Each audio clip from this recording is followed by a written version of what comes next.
ইসলামের কথা বলার জন্য যদি আপনি ঘর থেকে বাইরে রাস্তা পার হয়ে কোথাও যান, রাস্তার ধুলাবালি লাগবেই, শরীরে গায়ে লাগবেই, লাগুক, এই ধুলাবালি আপনাকে জাহান্নামের আগুন হারাম করে দিবে।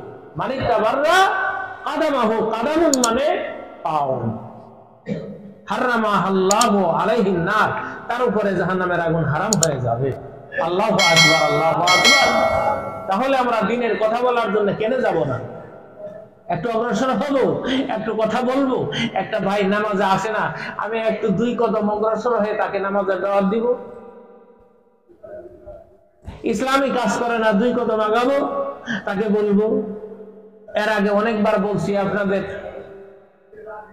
ছোট ছোট বাচ্চা যারা আছে, 7 বছর বয়স হয়েছে, 7 বছর, এরকম বাচ্চা যারা আছে সাথে করে নিয়ে আসবেন। ছেলে আছে, নাইলে বাইশটা আছে, তা না হলে নাতি আছে, তা না হলে আর একটু পারে কেউ আছে, সাথে করে নিয়ে আসলেন। আপনি 500 টাকা করাই দিলেন, এই যে ছোট বাচ্চা, এখানে বাচ্চা সাথে করে নিয়ে আসবেন। তারপরে আপনি পাশে বসাবেন। আপনি তো ভয় পান যে যদি দুষ্টামি করে, আরে এই বাচ্চা মাসুম, এই বাচ্চা দুষ্টামি করলে আপনার নামাজ নষ্ট হবে না, নামাজ নষ্ট হবে না। কাজেই বাচ্চাদেরকে নিয়ে আসবেন, এরা নামাজ শিখবে। আপনি নামাজের শিখানোর জন্য নিয়ে আসলেন, আপনার সাথে আসবে আগে, ওই তো আর দোয়া জানে না, জানে ওই কি নিয়ম কানুন জানে? জানে না।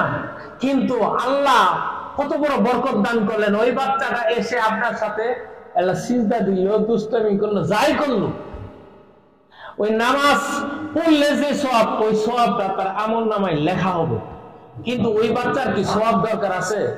ও তো মাসুম, ওরা এখন বলে সওয়াবের দরকার নাই, কিন্তু এই সওয়াবটা তার মা বাবার আমলনামায় লিখে দেওয়া হবে। আল্লাহু আকবার। এই মাসুম বাচ্চার সওয়াবটা তার মা তার বাবা পাবে। কাজেই আপনারা এই ধরনের যারা 7 বছর একটুটা বুঝে, 7 বছর হইলে মোটামুটি নুরানি ক্লাসে তো ভালাই করে, 7 বছরে পোলাপান হাফেজ হয়ে যাইতেছে গা, 7-8 বছরে বাচ্চারা হাফেজ হয়ে যাইতেছে গা। তাও কি 6 মাসে, কেউ 4 মাসে, কেউ 1 বছরে, কারো হয়তো 7 বছর লাগে। এটা আল্লাহর কোরআন শরীফ, আল্লাহর মুজিজা, কার অন্তরের মধ্যে কত তাড়াতাড়ি ঢুকে যাবে বলা যায় না। 7 বছরের বাচ্চাও হাফেজে কোরআন হয়ে গেছে।